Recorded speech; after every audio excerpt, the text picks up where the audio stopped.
Mike Macdonald earned a reputation as a defensive wunderkind in Baltimore. What is he going to have up his sleeve as a first-time head coach with his new defense in Seattle? We're going to be diving in with special guest Alyssa Charlston here on our Monday edition of Locked On Seahawks.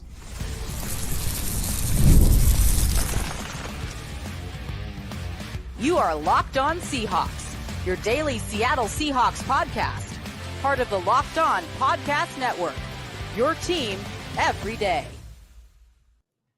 Greetings, 12. This is Corbin Smith, host of the Locked On Seahawks podcast, your daily Seahawks podcast, part of the Locked On Podcast Network, your team every day. As always, a special thanks to all the 12s who are tuning in, and thank you for making Locked On Seahawks your first listen 5 days a week, whether you're in nearby Sammamish, Washington, or you are over in Elkhart, Indiana. We appreciate each and every one of you. We're fired up to continue our Seahawks training camp storyline series today, which is brought to you by our friends at FanDuel. Make every moment more as the playoffs wind down. The sports stop sporting like we want them to, but this summer FanDuel is hooking up all customers with a boost or a bonus daily. That's right. There's something for everyone every day, all summer long. Visit FanDuel.com to get started. All right, it's time to rock and roll. And as we've been saying the last couple of weeks, we are fired up to bring in well-informed Seahawk reporters, analysts, local sports analysts, you name it, to break down the Seahawks' upcoming training camp. And we're going to continue the series today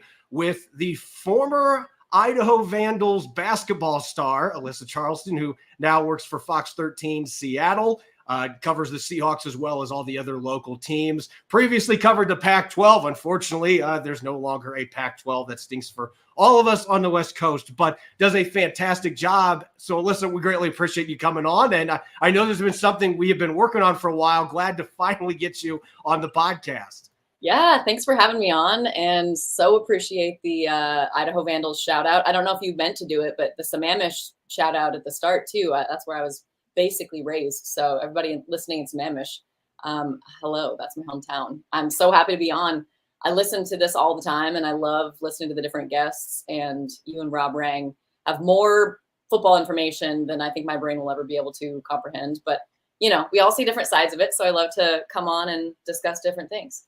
Yeah, well, this is going to be perfect because, as you mentioned, we appreciate you being a regular listener, but Rob and I, sometimes we get so deep into the woods with X's and O's that I think some of our listeners are probably like, hey, I'm still out here in the woods. Can you help me catch up a little bit?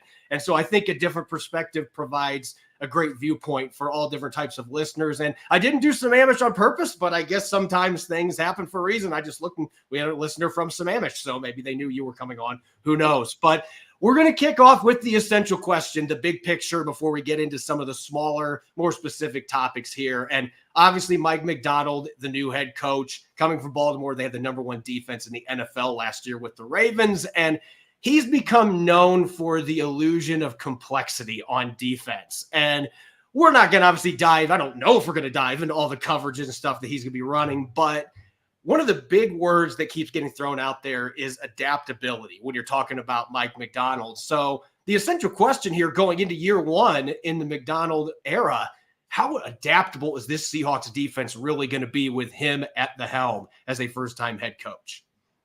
I think far more than the defenses we've seen in the past with the Seahawks, especially when you look at the last 3 to 4 years. The thing that you continually hear about him is that he loves to play everybody anywhere, right? Boye Mafe just went on the Green Light podcast with Chris Long saying that what I love about this defense is anybody can play in any position, and you can rotate it depending on which opponent you're playing. So Dre'Mont Jones, Leonard Williams brought this example up. Dre'Mont Jones can play a 5-tech in one game. Well, defenses or offenses that are scouting the Seahawks in the next game, they can't just look at his 5-tech, film. He's going to be playing 3-tech. He's going to be playing off the ball. He's going to maybe drop into coverage. We saw him play with the outside linebackers a little bit in off-season workouts. So where they want to play him, I think you just have to multiply all your scouts by about 3 or 4. Like when I played basketball, you have one position, your player has one position that you're going up against, and you have to figure out 3 or 4 things they can do from one position. Like if they were playing point guard too, and they were playing post, and they were playing, out of the wing, all 3, you have to figure out what they can do from each position. Think about that from an adaptability standpoint. If you're going against the Rams, who have Puka Nacua and, Kyron Williams, that's a different offense than Kyle Shanahan's with CMC and some of the really Deebo Samuel, some of the different kinds of receivers where you can have Dre'Mont Jones in different spots, Boye Mafe in different spots. So I think the fact that every single player is going to be able to understand each position from like a pressure pattern standpoint, and that's what a New York Times article brought up. He teaches, Mike Macdonald does, pressure patterns instead of blitzes, right? Like the Ravens blitzed, I think 25th most. Like they were not a high blitzing team, yet they led the league in sacks. So it's the creativity, it's the disguise right before the ball is snapped, so the offense is confused, and it's the zone coverage, it's the linebackers. So I think it's going to look different for the Seahawks. We're going to see them be more of an offensive defense. They're going to bring offense to an offense, I think, in terms of they're going to attack you. But we're going to figure out quickly how smart some of these defensive players are. Can they handle all of this? And from a linebacker standpoint, the depth, because we haven't seen Tyrell Dodson. We haven't seen Malcolm Butler. What did I say, Malcolm Butler? I hope we don't see Malcolm Butler. Seahawks fans are going to be like, oh no, get that guy off this field. Keep him up. Jerome Baker, because, we haven't seen them with the defense yet because of injuries and other reasons. So we're going to learn a lot in those first 2 or 3 weeks. But I think once you get to week 7, 8, 9, we're going to see this defense can change really quickly and in a big way from week to week.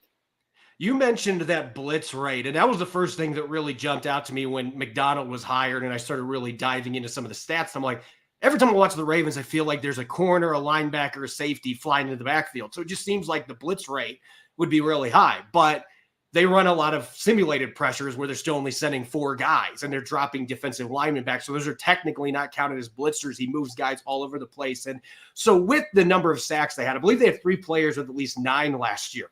They just were incredible at getting after the quarterback from all 3 levels. The defensive line is still the group that's going to get the most attention. It's gotten the most attention this offseason. It's understandable. Leonard Williams getting paid. You've got Byron Murphy II, Jaron Reed coming back. Dre'Mont Jones, they're hoping year 2 in Seattle is a much more successful one for him.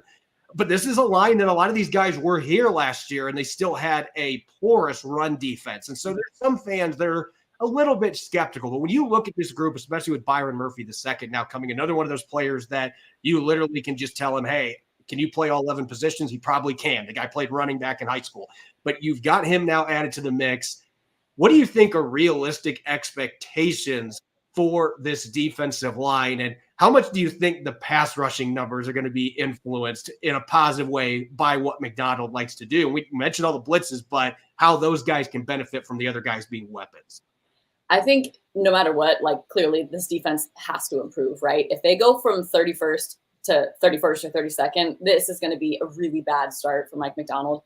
It just seems impossible with everybody he's brought in and his coaching staff and all the wisdom of Leslie Frazier. I think this defensive line should be at least middle of the pack, if not 16, 17, 18, just simply because they made such an investment. You mentioned Leonard Williams, one of the top paid defensive linemen. Boye Mafe is someone who I think is really going to take a step forward like he did last year. I know he'll be out on the edge, but bringing that pressure.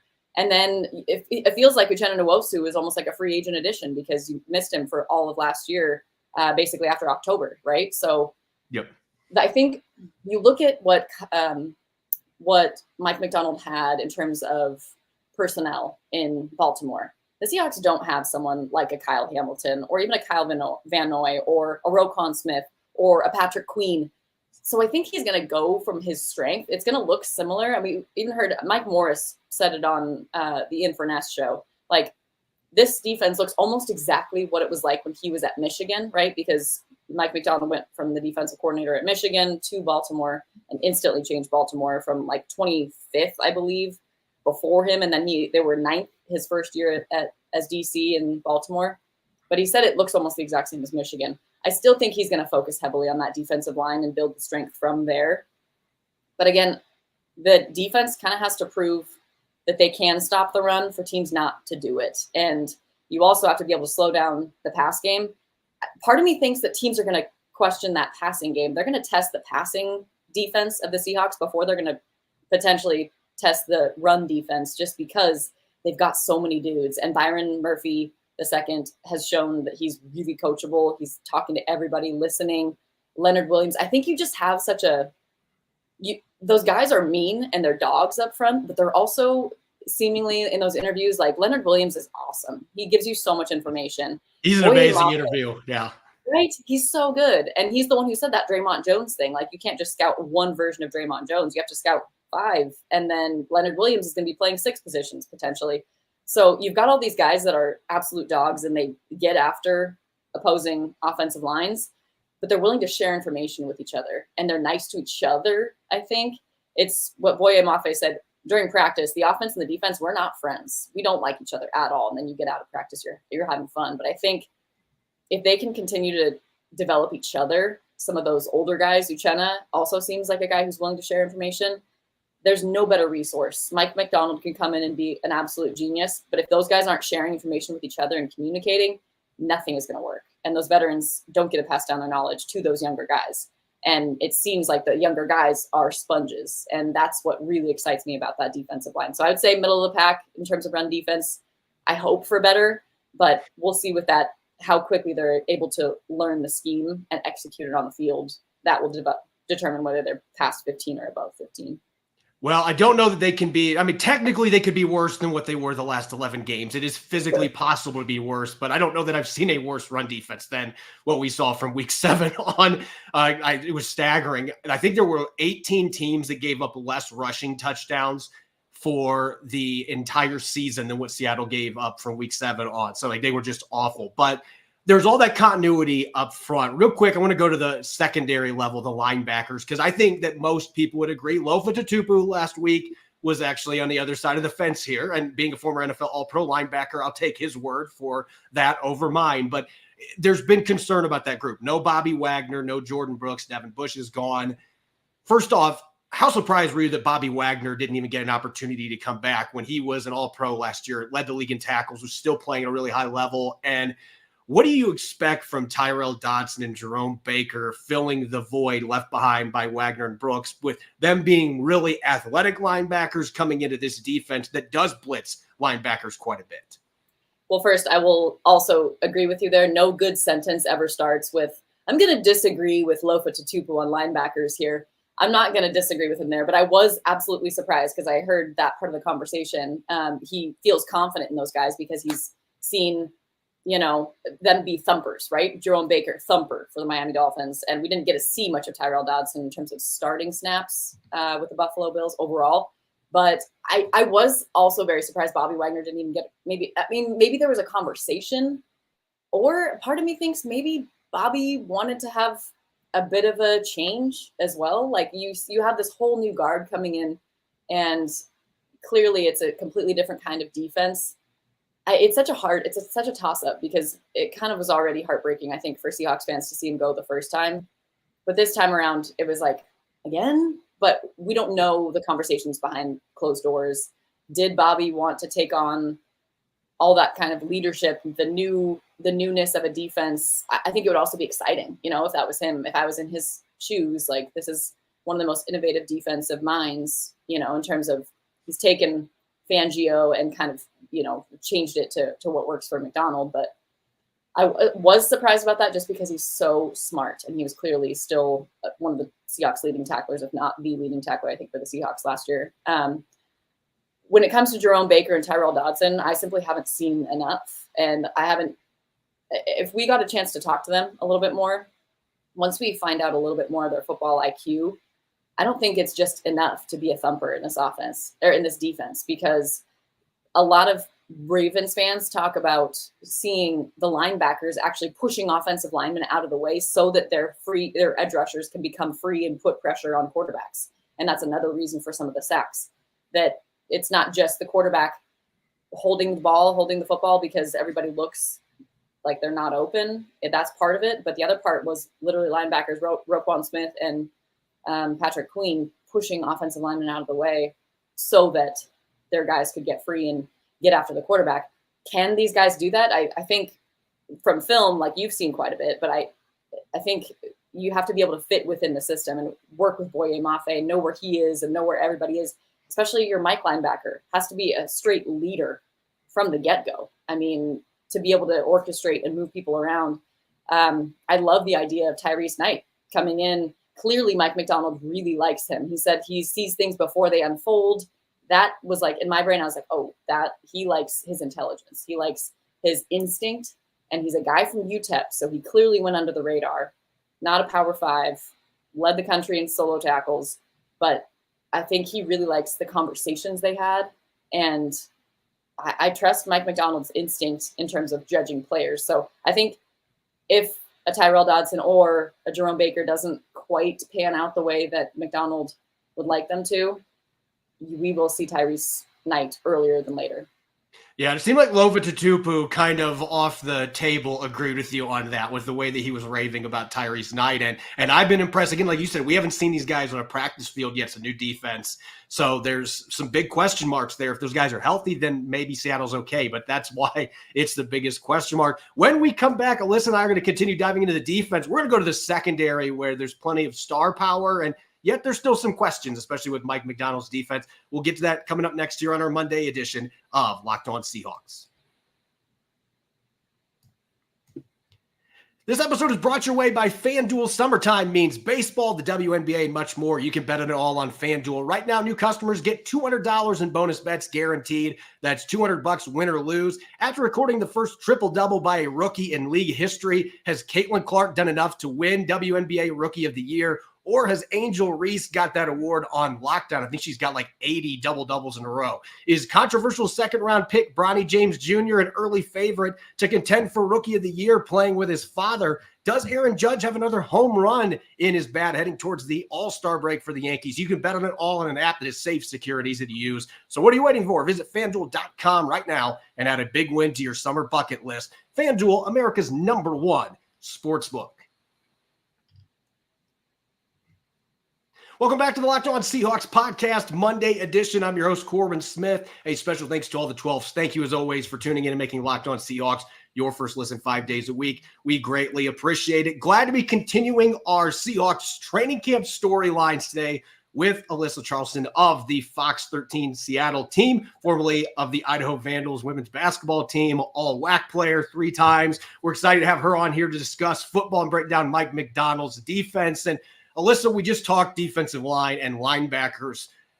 There's kind of the consensus out here, at least this is the way that I've seen it. A lot of the other experts, they're looking at the defensive line as the biggest strength for the Seattle Seahawks. And I can understand that. And you can correct me if you think I'm wrong. That's what I love about hosting a podcast, having guests on. But I still think in terms of upside, I love the defensive line. But the cornerback group, to me, is still the deepest, most talented position group here. I think you've got a couple potential all-pro caliber players in Devin Witherspoon. Reek Woolen wasn't as good last year, but still very high on his potential.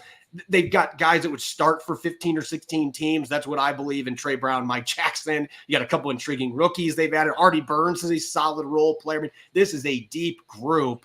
When you look at that cornerback group, first thing I got to ask, Devin Witherspoon, knowing what Mike Macdonald likes to do, what are your thoughts on what it looks like he's going to be playing mostly in the slot? How do you feel about that when we know he's a capable outside shutdown corner? And is there a wild card or a dark horse in this group that you think people should be watching closely in Macdonald's scheme? For sure, has to be a wild card. I think he wants to find someone similar to that Kyle Hamilton role, someone who's willing to put his body on the line, play some of that nickel, play some slot, play wherever is needed. Devin Witherspoon is that guy on this team. He's got the swagger. He's got the respect. He's an alpha out on the field. Every Seahawk you talk to has respect for him because he doesn't just talk. He is about it. He will go out and steal a soul. I think we saw him 3 or 4 times last year at home, at least, where we saw that. I have to think that once Mike Macdonald sees more of Devin Witherspoon in contact with pads on, I know they played against the Ravens last year, has to have some opportunities at nickel. And especially, the Ravens clearly ran a lot of 3 safety looks. Does he switch into that kind of quasi where he is playing more nickel? Reek Woolen can be that complete shutdown corner. You don't want him too heavy contact just because he's slighter build. I know Devin Witherspoon's not like a thick guy, but Reek Woolen needs to be deflecting passes. He needs to be using his length. He needs to be going up against the longest and most athletic receiver, because Devin Witherspoon will be mossed every now and then. Like, that's just, he's smaller. He's a smaller guy. So having Reek Woolen, I think for sure he'll see a turnaround this year.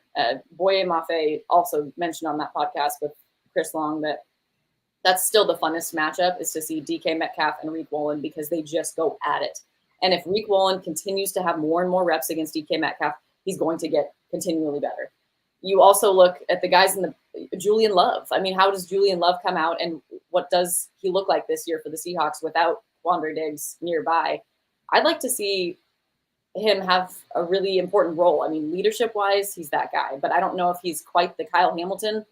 And maybe McDonald doesn't want it to be exactly like Kyle Hamilton, but this is a Seahawks defense that was tied for third worst in the league for missed tackles with 129.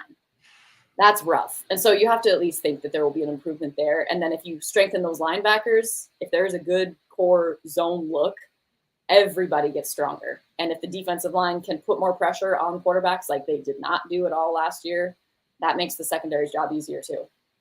Yeah, and I think when you look at Trey Brown and Mike Jackson, Trey Brown's been getting the first team reps and the OTAs and stuff, but I have learned, and I'm saying this in a positive way, this is not an insult at all. Mike Jackson has been like a cockroach. Like, the dude just does not go away. And I love it. Like, the guy is a grinder. He gets after it. He truly is a dog. The guy just doesn't go away. I still think that he is going to factor into that. And again, that just tells you the depth they've got there. But you mentioned Julian Love in that safety position. That would be my second biggest question mark here. Although I'm wondering if this could be a case, and we'll see whether you agree with me or not on this, but I think that this is a position where it could clearly be addition by subtraction, at least in the case that Jamal Adams just had not been healthy. And when he did play last year, he was not the same player at all out there. Quandre Diggs wasn't at his best last year. I think he was still a solid player, but free safeties sometimes can get put in bad spots. But this safety position with Julian Love, they bring in Rayshon Jenkins. You got a number of guys that can play both spots. That seems to be that flexibility again with the D-line.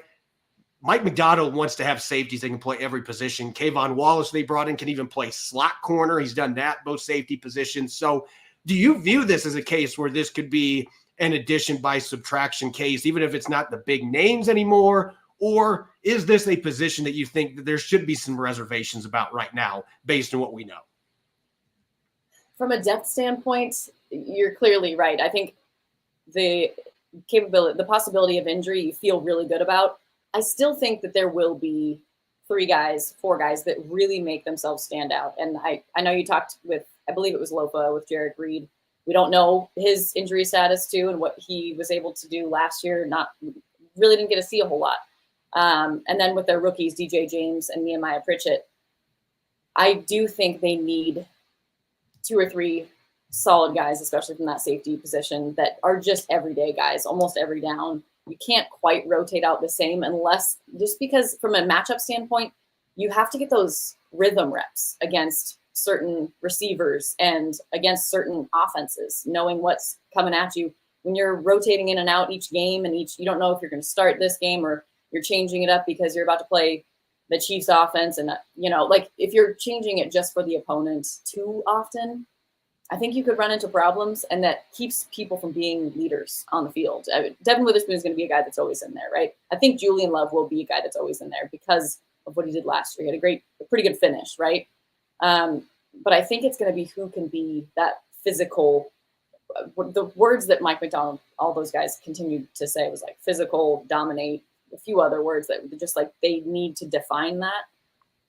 I think Mike Jackson will be, I like you said, he's a cockroach. Like you cannot count him out because he comes in and he always seems to just have that competitive edge. Like it doesn't matter talent, speed, that kind of thing. But what I do worry about is, once they do go against, first 2, 3, 4 opponents, if he has 1 or 2 reps where he just gets burned, like we saw a few times last year, is Mike Macdonald a guy that just pulls the cord on these guys? And that's why it's so hard. It's fun to predict some of this stuff and like talk about like, do I disagree with you? Do I agree with you? But it's so tough because we don't know yet Mike Macdonald as a head coach. Like there's not even film you can watch as their team with him as a head coach. It's not out there. So how much patience will he have with that secondary? We're going to find out. Yeah, it really is a situation where there's a lot of excitement, but there's also so much mystery because Mike Macdonald is not going to be coaching the Ravens defense again. It's not the same personnel. So he's going to make some adaptations to what this personnel grouping is. And at this point, we kind of have to play that guessing game. And I love that you mentioned Mike Jackson with the safeties because I don't expect this is going to happen, but I kind of am curious to see if he could play. He just has that mentality that I could see him being somebody that could play that spot. I don't know that they're going to try that, but I would love it if they did. Real quick, let's revert away from the defense because let's go to something that we do know about, and that's that Geno Smith has been one of the most underrated quarterbacks in the NFL the last 2 years. At least that's, in my opinion, that's a fact. But are you pro Geno or are you pro, let's see what Sam Howell can do because we got to look towards the future? Because it seems like there's quite a divide between both analysts and fans on what they think the Seahawks should be doing in that quarterback position. And there's a concern about beyond this year. And I think that's understandable when you consider Geno Smith's age and just the fact that there is still a somewhat small sample size with him. I'm still 100% pro Geno this year. I mean, I honestly, I look at his West Virginia days and I know that he's far removed from those days, but the offense they ran and the kind of yards he put up and something that is really, it's the most modern day comparison, I would say, to the Ryan Grubb offense and the Kalen DeBoer offense, just because there's just, I mean, it's not quite air raid. I don't know. It was Dana Holgorsen, right? With West Virginia, I think with Holgorsen. Yeah. Holgorsen was the OC. He was the offensive coordinator there. And then he eventually became the head coach. I think he was I'm trying to remember where he was at first. He might've been at West Virginia, actually. Houston's the last place he coached. So okay. I get all this stuff mixed up. I mean, the coaches are as bad as the players. Like there's a coach transfer portal. It's insane. So. Always. But Geno, with those numbers and something that looked similar to an air raid, there were times where, like, watching that Washington offense, it looked similar to an air raid just because there's so many bombs and they just wanted to get down the field with the pass. Yes, they relied on Dylan Johnson often, but I want to see Geno in this kind of offense where the release has to be fast. So he's got to let go of the ball. He's got to trust his receivers and trust his offensive line. Can we trust the offensive line? Again, we'll find out, especially with Abe Lucas and those guys, the guards filling in around him. But Sam Howell just had so many interceptions, and I know that might have been a head coach and offensive coordinator in Washington, but I don't think it's his time quite yet to just step in and have the opportunity. If Geno were to come in and fall completely flat on his face, which I would bet basically all my savings that he won't do that simply because he's too competitive and he's too smart, then maybe week 5, 6, 7, 8, do we see a little bit of Sam Howell? It would just have to be kind of a complete wreck for Geno Smith to not be starting for the Seahawks, not be taking all the reps for the Seahawks unless they're blowing a team out. And Sam Howell could be a guy in the future. If he falls in love with this Ryan Grubb offense and it shows that it can work in the NFL, maybe he is a guy in the future. But you have to go with Geno this year. As we've been doing with all of our guests, again, greatly appreciate, Alyssa, you taking the time to jump on Locked On Seahawks. We got to ask the most important question. How many wins is the Seahawks team going to get this year? Because so far we've gotten 9, 9, and 10. It's been pretty universal in that range. But where do you stand? Year one, Mike Macdonald. How many victories does this team get? I don't just want to choose a number to be contrary. I do think they're capable of 10 wins. I think the buy-in and the respect that all the players already have for Mike Macdonald's intelligence makes me feel like they're bought in and they're excited. Just simply the confusion of the defense alone, even if the players are confused while they're defending, that could be a positive. That could eventually in some ways turn into positives because the offense is also confused. I think there's just too much good and there's too much. The Ravens defense proved enough last year, and Mike Macdonald at Michigan as well. And what he's changed, he's kind of taken it into his own. And the offense was solid last year. It had a lot of improvement to do, especially in the second and third quarters. I think there's just too much good and too much intelligence being infused into this team to think that they're going to win fewer than 10 games. But I don't think it's going to be like a 5-0 start. I think it's going to be like a 2-3 start, and then slowly they figure it out on the field. And that's typical with first-time head coaches or just new coaches in general, especially when you run a scheme as complex as the one that Mike Macdonald is bringing with him to Seattle. And Grubbs is pretty complex on offense as well. Greatly appreciate it, Alyssa. Looking forward to chatting with you when we get to training camp, and I'm sure we'll have you on the show again at some point as well. Enjoy the rest of your little bit of time off here you have from a football standpoint before football season starts. Thank you. I hope you take a little bit of a break too. That doesn't usually happen, but I appreciate it. Thank you. That's Alyssa Charlston. Make sure to follow her on X at Alyssa Charlston. When we come back for the third segment, I've got our 90-man profile. We are going to be taking a look at the next 3 players in our countdown for the Seahawks, including a former All-Pro. We'll get to that coming up next year on our Monday edition of Locked On Seahawks. This episode is brought your way by our friends over at eBay Motors.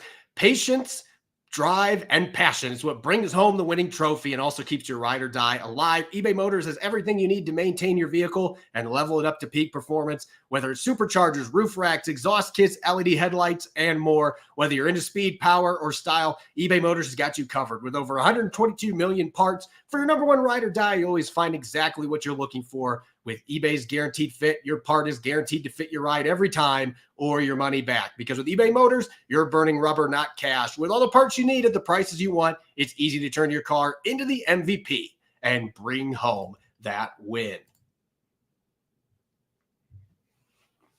Welcome back to the Monday edition of Locked On Seahawks. I'm your host, Corbin Smith. A special thanks to all the 12s that are listening in, and thank you for making Locked On Seahawks your first listen 5 days a week.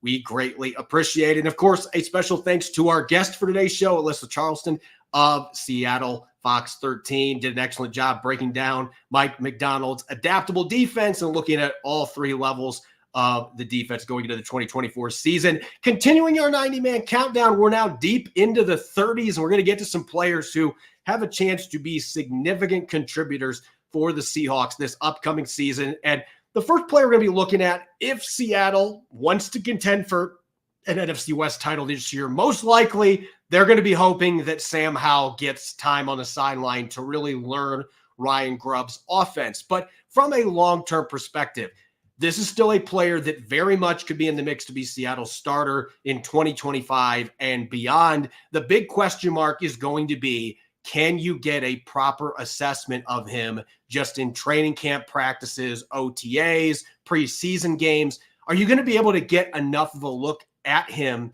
to be able to make the judgment, this guy might be our future starting quarterback? There are certainly things that work in his favor. He's 23 going on 24, and he's got 18 starts under his belt as an NFL quarterback. Yes, he led the league in interceptions last year, but he also threw 21 touchdown passes, was among league leaders in passing yardage, orchestrated a few game-winning drives, showed the ability to run the football some. He threw the ball 612 times. You're going to throw interceptions, especially really what was his rookie season. He started 1 game in his true rookie year. He was inexperienced. That offense was a dumpster fire in a lot of ways. So there's a lot of reason to be optimistic. And yet, as Alyssa Charlston and I just talked about with Geno Smith, you're talking about a quarterback the last 2 years who ranks in the top 6 in almost every category. He has been a rock-solid starter at worst for the Seahawks, and he's got 2 years left in his contract. You're going to have some decisions to make. He's going to be 34 during the season, so age does start to become a factor here. And yet, if Geno Smith comes out and he is just slinging the pigskin in Ryan Grubb's offense with the receivers, the tight ends, the running backs, Seattle's got the weapons that they have. Sam Howell is not going to be playing unless they are blowing teams out or Geno Smith gets hurt. Now, if Geno Smith comes out slow out of the gate and he's struggling in Ryan Grubb's offense, Seattle could easily decide, you know what, we got to do something to jumpstart this group. Let's see what we have in Sam Howell. In that case, that would probably be the best case scenario for him this year. Either an injury, you're never rooting for that. But if he gets some action because Geno Smith's banged up or Geno Smith struggles early in the year and you get a chance to see Sam Howell, that would at least give you some real regular season reps to provide some evaluation on where his future may lie in your quarterback room. If he doesn't play at all, again, it just comes back to, are you going to be able to see enough in training camp at preseason games to jump to the conclusion if Geno Smith doesn't have the best year of his career, maybe we can just really roll the dice here and see if Sam Howell can get it done. That's the big question mark here. You do have 2 years left to make that evaluation, but it becomes tricky when you're looking at a young quarterback that's not going to be playing, barring injury, with Geno Smith being the undisputed starter. Now, as for a guy that we can expect is going to be punting footballs for the Seahawks, Michael Dixon, no competition for him. There's not another punter on the roster. He is going to be out there trying to orchestrate his magic And really, when you look at his career to this point, since he came in the league in 2018, he's been a top 5 punter pretty much every year he's been in the league. Only one All-Pro and one Pro Bowl to show for it, but he has consistently been among the top punters in net average per punt. Punts inside the 10, punts inside the 20. He has consistently been dominant in all of those categories, and he's a difficult guy to catch punts against because he just makes things happen to the football. I would not expect anything different than what we've seen. You know, maybe this is a situation where Michael Dickson, who just got married, maybe there's a little bit of wedding splendor that's going to leave him rusty early and then he's not in the top 10. But I don't foresee a situation where Michael Dickson suddenly just drops off a cliff and then at that point, he's no longer a top 15 punter. I just don't envision that happening. The guy has been consistently one of the best in the business. This is a player the Seahawks should be able to just put in the bank, that he is going to be one of the best players in the league at his position. And wrapping up this latest trio here on our 90-man countdown, the Seahawks underwent a lot of changes at tight end this offseason. No more Will Dissly, no more Colby Parkinson. Noah Fant was re-signed, but there's a lot of new faces. And one of the players that they brought in free agency was Pharaoh Brown, who played in the Pacific Northwest at Oregon. This is a guy that's had a little bit of receiving production. Last year, had a career high in receiving yardage, over 200 yards for the first time with the Patriots. Has some ability to win down the seam as a vertical threat. Not somebody who's going to catch a lot of passes that way, but he can win down the field. He can create some after the catch. His calling card, though, the reason the Seahawks brought him in free agency, this guy is a junkyard dog in the trenches. They needed a tight end that could be that prototypical traditional wide tight end that you can line up attached to the right or left tackle, and he can get the job done as a blocker going against defensive ends, outside linebackers, inside linebackers coming up to blitz. They needed somebody with that physicality that can bring that. In the last couple of years, Pharaoh Brown, you can put as much stock in PFF grades as you want. He's been one of the top 10 run blocking tight ends in the league each of the last 2 years, 3 of the last 4, limited sample size in one of those seasons. But he consistently on film knocks guys off the ball. He's a finisher. He plays with the toughness, the nastiness that you want from your wide tight end. So I would expect at the beginning of the season that he is going to be tight end number 2. This is not going to be a system they're going to run a lot of 2 and 3 tight end sets, but maybe Ryan Grubb in the NFL runs a little bit more of that, especially with the offensive line questions. A guy like Pharaoh Brown that can get after it as a blocker could really help get this run game going. The worst case scenario would be A.J. Barner being able to fill that role and offer more in the passing game, which there's a potential at some point this year that he could absolutely do that, being a 4th-round pick that I think has the potential to be a better receiver in the NFL than what he was in college. He's a big 6'6" guy that can block, but I think Pharaoh Brown's going to be that number 2 tight end early in the season, and I would hedge bets that he's more likely to finish the entire year out as their number 2 tight end rather than losing that job at some point in the season.